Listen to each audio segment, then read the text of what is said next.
지금 다윗이라고 하는 분을 우리가 만나고 있고요. 다윗 옆에 지금 누가 있는가? 요압이 있습니다. 이 요압이라고 하는 사람의 이름의 뜻 혹시 기억하십니까? 요라고 하는 것은 야훼에 대한 준말이고요. 압이라고 하는 것은 히브리어로 아프라고 하는 말의 준말입니다. 그래서 요압이라고 하는 단어의 뜻은 야훼는 아버지다, 그 뜻입니다. 한번 해보실까요? 야훼는 아버지다. 이 요압이 누구냐면 다윗의 조카입니다. 그러니까 누나의 아들이거든요. 그래 친조카입니다. 조카이면서 이 다윗 곁에 그림자처럼 이렇게 따라서 함께 이 다윗의 멋진 이 왕가를 형성할 때까지 너무 충성스러운 일을 했던 사람 요압이죠. 이 사울과의 전투 속에서도 요압이 늘 앞장섰습니다. 그래서 이제 결국 요압은 다윗의 군대 장관이 됩니다. 국방부 장관이 되는 거죠. 그래서 이제 다윗에게 그때그때마다 다윗에게 참 멋진 버팀목으로 사명을 감당했던 사람이 요압이죠. 이제 그런 요압인데, 요압에서 우리가 뭘 볼 수 있느냐면 사람이 이런 거구나. 여러분, 성경에 나타나는 많은 사람들이 있잖아요. 거의 한 3만 2천 명 정도 사람의 이름이 기록이 되는데, 그 모든 사람들이 성경의 주인공이 아닙니다. 성경의 주인공은 누구냐면 하나님이세요. 사람을 통해서는 뭘 봐야 하는가? 인간이 이런 거구나. 사람의 모습이 이런 거구나. 지금이나 그때나 똑같아요. 사람은 사람이에요. 시작.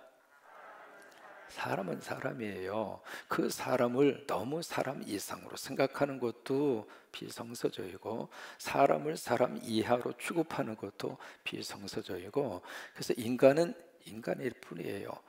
근데 요압도 마찬가지입니다. 결코 사람이 아무리 훌륭하다 하더라도 그 사람이 하나님의 역할을, 하나님의 기대치를, 하나님의 모습을 발견한다는 것은 어려운 거예요.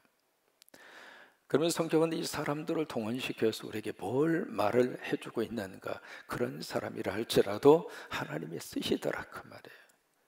다윗이 위대하고 훌륭해서 자식들의 이름을 영어 이름 데이빗이라고 하는 이름을 가장 많이 붙여주거든요. 그렇다고 다윗이 완벽한 훌륭한 사람인가? 아니란 말이에요.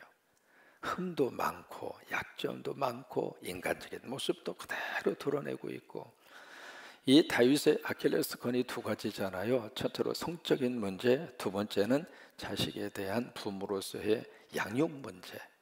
이게 다윗이 가지고 있는 아킬레스건입니다. 어쩌면 그 아킬레스건이 자식들에게 그대로 이어지게 되는데, 이 요압도 마찬가지입니다. 이 다윗에게 있어서는 참 훌륭한 명장이었고, 다윗에게 있어서는 없어서는 안 되는 그런 사람으로 성경에 등장이 되고 있지만, 이 요압의 마음속에 순수함만 있었는가? 그건 아니란 말이에요. 요압의 마음속에서는 뭐가 있었는가? 흑심이 있었습니다.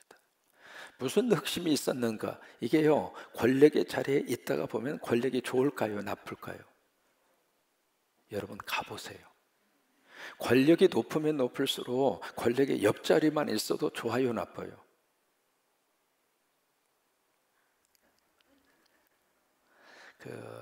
제가 이제 아시아나 항공을 미주 지역에 취항할 때부터 아시아나 항공만 계속 타고 다녔거든요. 아시아나 그 본부장이 이쪽 그 인천 공항의 전체 총 책임자, 이제 그분을 어떻게 알게 돼가지고 공항에 가니까 그분이 나오셨어요. 나오셔가지고 그분하고 같이 그 이제 그 인천 공항을 어느 쪽으로 이렇게 가고 있는데, 저쪽에서 멀리에서 아시아 직원들이 오면 거의 한 20m, 한 30m 떨어졌죠. 거기서부터 인사를 하고 와요. 그러면 나한테 인사해요? 거기 본부장한테 인사해요? 근데 그 옆에 같이 가고 있는 누가 지금 인사받는 것처럼 착각을 해요? 내가 인사받는 것처럼 착각하는 거예요. 그래서 저 그 본부장 때문에 저는 이제 그 인천공항 그렇게 많이 갔지만 1등석 그 VIP 라운지를 가본 적이 없어요. 뭐 갈 일이 없죠. 근데 그분 때문에 1등석 그 VIP 라운지가 있습니다. 비행기 타기 전에 거기 갔더니 와, 세상에 그 큰 홀에 아무도 없이 저 혼자 딱 앉아 있는 거예요. 딱 앉아 있는데 가서 몸짓만 이렇게 해도 거기서 서빙하는 몇 사람이 탁 와서 뭐 필요하세요? 뭐 필요하세요? 저보고 그랬어요? 아니면 누구 보고 그런 거예요? 이게 권력의 자리가 높으면 높을수록 그 가까이 가는 사람도 권력의 맛을 본다 이 말이에요. 이 요압도 마찬가지입니다. 왕의 옆에서 이렇게 같이 이렇게 측근에 대해서 하다가 보니까 요압의 마음속에 뭐가 있는가 흑심이 있어요. 아, 나도 권력의 실세를. 그래서 요압이 결정적으로 두 가지 실수를 합니다. 첫째로 무슨 실수를 하는가? 사울의 아들이었던 이스보셋을 중심으로 거기서 마하나임의 새로운 임시정부를 구축했잖아요. 그때의 왕이 아브넬입니다. 기억하시나요? 이 아브넬이 안 되겠다 싶어서 다윗 쪽으로 기울어집니다. 기울어져서 다윗에게 와서 이제 우리 형제지간에 싸우지 말고 하나가 됩시다. 백기를 들고 온 거예요. 백기를 들고 왔는데 그 사울의 휘하에 이스보셋의 군대장관이었던 아브넬을 누가 죽였는가? 요압이 죽입니다. 왜 죽였을까? 이 요압은 무슨 생각을 하고 있느냐면 요압은 철저하게 유다 지파 중심이에요. 유다 지파. 그러니까 이 나라가 통일이 되더라도 유다 지파 중심으로 되어야 자기가 그 권력을 계속 향유할 수 있단 말이에요. 근데 만약에 아브넬이 오면 이게 이스라엘 쪽이거든요.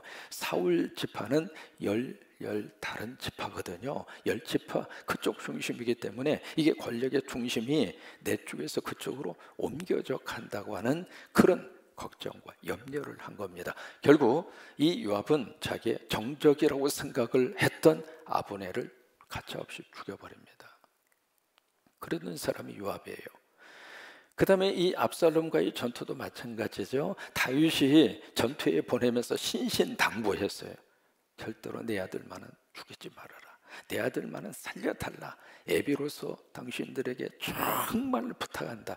그리고 보냈잖아요. 보냈는데 그 전투가 막 진행이 되면서 결국 이 압살롬의 머리가 너무 기가 막힌, 남자는 머리 기르고 다니면 안 됩니다. 상수리 나무에 걸립니다. 이 머리를 너무 길게 기르고 그 예쁜 머리를 자랑하던 그 압살롬이 그 머리 때문에 상수리 나무에 대롱대롱 매달리고, 그리고 전투할 때는 노새를 타고 숲으로 가면 안 됩니다. 그렇게 해서 이제 대롱대롱 매달려 있는 것을 부하를 통해서 보고를 받고 이 요압이 압살롬을 가서 창으로 찔려서 그의 심장을 관통하여 죽여버립니다. 그러니까 무슨 얘기냐면 요압이 이 다윗과의 관계 속에서 서서히 요압의 어떤 권력이 커진 거예요. 왕의 말도 거절할 정도로, 왕의 명령조차도 귀에 들어오지 않을 정도로 당신이 뭔데 나한테 명령하느냐고. 그래서 벌써 요압이 그만큼 커진 거예요. 그러니까 왕의 측근에 있으면서 이 요압은 자기의 분수를 몰랐던 거예요. 자기 힘이 그만큼 커졌다고 생각을 하는 거죠. 우리가 어떤 자리에 있을 때마다 그럴 가능성이 참 많습니다. 그것도 무슨 권력이라고. 마치 자기가 큰 권력을 가지고 있는 것처럼 요압처럼 그렇게 행동할 수 있는 그런 가능성이 많거든요. 결국 이 압살롬을 죽여버립니다. 그 소식을 듣고 다윗이 우리가 지난주 살펴본 대로 막 통곡하면서 내 아들 압살롬아, 내 아들아, 내 아들아, 내 아들아, 그래서 막 통곡하잖아요. 통곡하는데 오늘 19장 1절에 보시면은 이제 요압이 등장을 하잖아요. 요압이 왕이 압살롬을 위해서 울며 슬퍼한다고 하는 그 소식을 들어요. 근데 그 소식이 거기서부터 온 사람들에게 쭉 하고 그렇게 전달이 됐을 것 아니겠어요? 그러니까 2절에 보면은 여기에 백성들이 들리며 그날의 승리가 뭘로 바뀌어졌냐면 슬픔으로 바뀌어집니다. 왕이 지금 탄식하고 통곡하고 있으니까 이겼다고 지금 축배를 들 수 있는 분위기가 아니잖아요.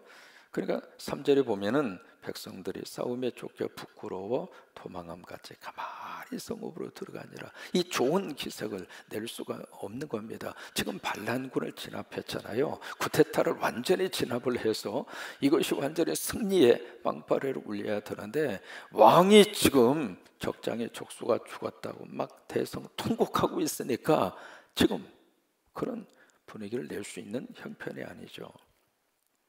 4절입니다. 4절은 함께 있습니다. 왕이 그의 얼굴을 가리고 큰 소리로 부르되, 자, 여러분 머릿속에 한번 상상을 해보세요. 얼굴을 두 손으로 가리고 그냥 소리가 아니라 큰 소리로 부르는 게 아닙니다. 지금 엉엉 지금 탄성을 부르고 있는 탄성의 소리죠.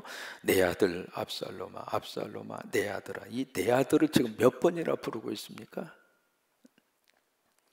그 전까지만 하더라도 다윗이 압살롬에게 이런 모습을 보인 적이 없습니다. 그러면 다윗은 이 압살롬의 죽음 앞에 왜 그렇게 탄식하고 슬퍼하는가? 지금 누구 때문에 지금 이 다윗이 이렇게까지 슬퍼하고 고통스러워하고 눈물을 쏟아내고 있는가? 왜 그랬을 것 같아요?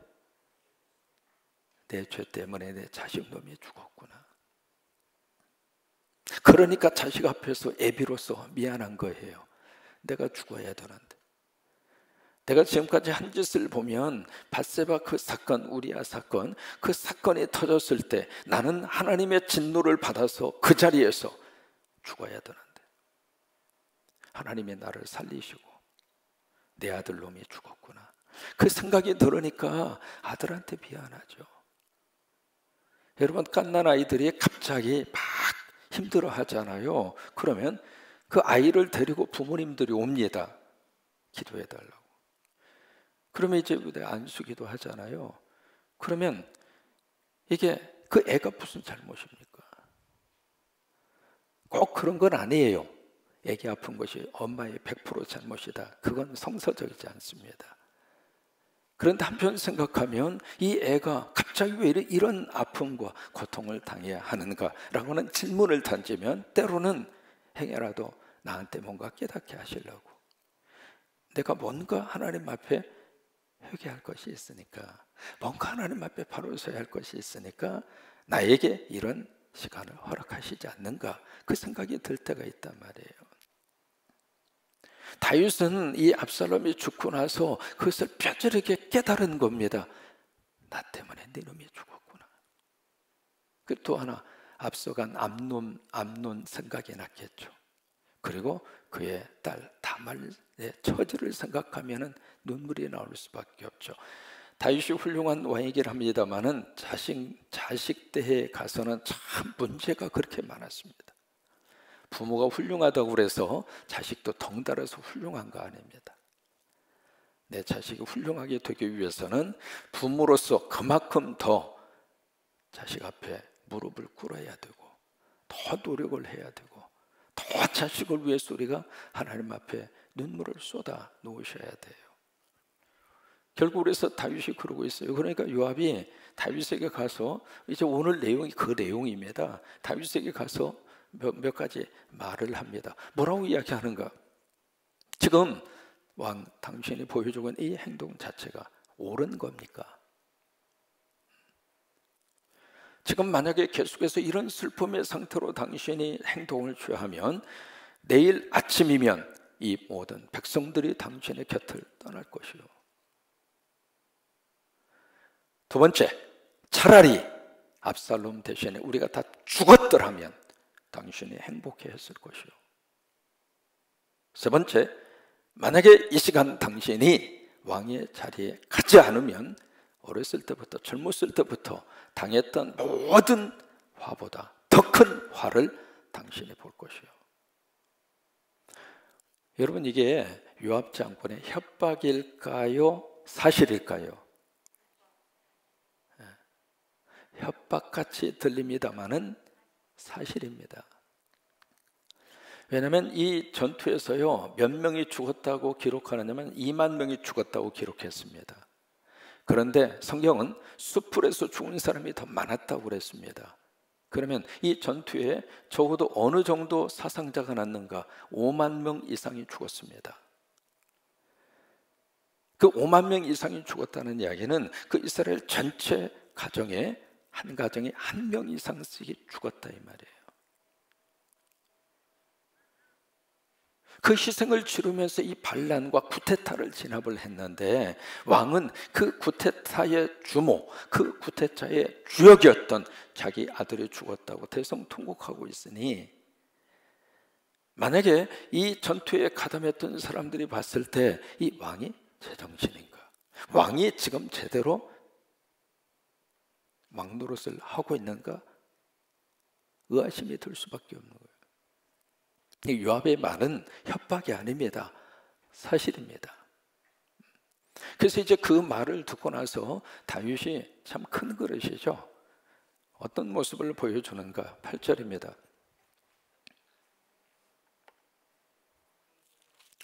왕이 어떻게 해요?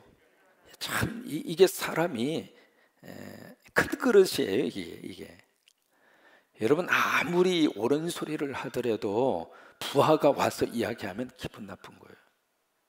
그래서 한 번 정도는 틀고 싶은 거예요. 여러분, 아무리 자식이 옳은 말을 하더라도 부모가요, 그 자식의 말을 그래, 네 말이 맞아, 네 말이 맞아. 우리 영어부 친구들이 옳은 말을 가지고 선생님한테 와서 선생님 이렇게 하면 이렇게 해야 되잖아요. 그 말이 맞아요. 유치부 친구들이 와서 하는 말이 맞을 때가 있거든요. 근데 그 말을 그래, 네 말이 맞아 하고 금방 수긍하고 받아들이는 선생님, 큰 그릇이에요. 쉽지 않는 거거든요. 다윗이 여기 이제 8절에 보시면 일어납니다. 성문에 앉습니다. 요압의 말을 그대로 그 충고를 받아들인 거죠. 그래서 성문에 앉아요. 그러니까 어떤 사람들이 모든 백성에게 말합니다. 왕이 문에 앉아 계신다. 이 무슨 얘기냐면 왕으로서의 자기의 직무를 정상으로 수행한다 그 말이에요. 그러니까 모든 백성이 왕 앞으로 나옵니다. 근데 그 다음에 하나 여러분들이 읽지 않으셨는데 9절 들어가기 전에 하나가 더 있어요. 거기 뭐가 있느냐면 이스라엘은, 거기 같이 읽습니다. 이스라엘은 이미 각기 장막으로 도망하였다. 이게 무슨 얘기냐고. 반란군에 가담한 사람을 왕이 가만두겠습니까? 용서하지 않는단 말이죠. 나라를 완전히 뒤집어 엎으려고 했던 그 세력을 누가 용서하겠어요? 그러니까 여기 반란군에 가담했던 이 이스라엘이 반란군의 주역이 됐거든요. 그 이스라엘로 통칭되어져 있는 11지파, 그 지파 있는 사람들은 나 이제 죽었구나. 그리고 다 도망간 거예요. 도망갔는데 나중에 이제 내일 새벽에 보겠습니다만은 이 다윗이 그 사람들을 다 포용을 합니다. 포용을 하면서 한 가지 변화를 줍니다. 무슨 변화를 주는가? 이 요압 장군을 그 군대 장관 자리에서 해고를 시킵니다.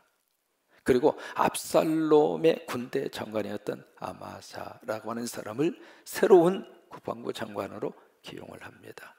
뭐냐면 요압 너 너무 컸어. 됐어. 요압을 직위 해제를 시킵니다. 근데 그 다음에 또 복잡한 일들이 일어나요. 그것은 내일 오셔야 들을 수 있어요. 기대하시라 개봉박두. 참 역사라고 하는 게 그런 거예요. 참 여기서 우리가 뭘 깨달을 수 있느냐면 보세요. 이 다윗의 지도자잖아요. 지도자로서 우리는 두 가지를 기억을 해야 합니다. 저처럼 지도자가 어떤 일을 만났을 때 감정이 일어나지 않을 수는 없습니다. 그러나 이 감정 컨트롤은 해야 돼요. 교회에서도 마찬가지입니다.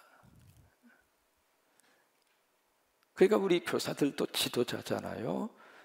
내가 너무 좋은 일이 있어요. 좋은 일이 있으면 내가 좋은 일이 생겼다고 너무 혼자서 막 방방방 대고 그냥 교회에 와가지고 그 좋은 일을 혼자서 막 좋다고 그냥 막 그러면 이 사람 만나서 나 이런 일이 있어서 너무 좋다고 그래. 저 사람 만나서 너무 그러면 사람이 가벼워.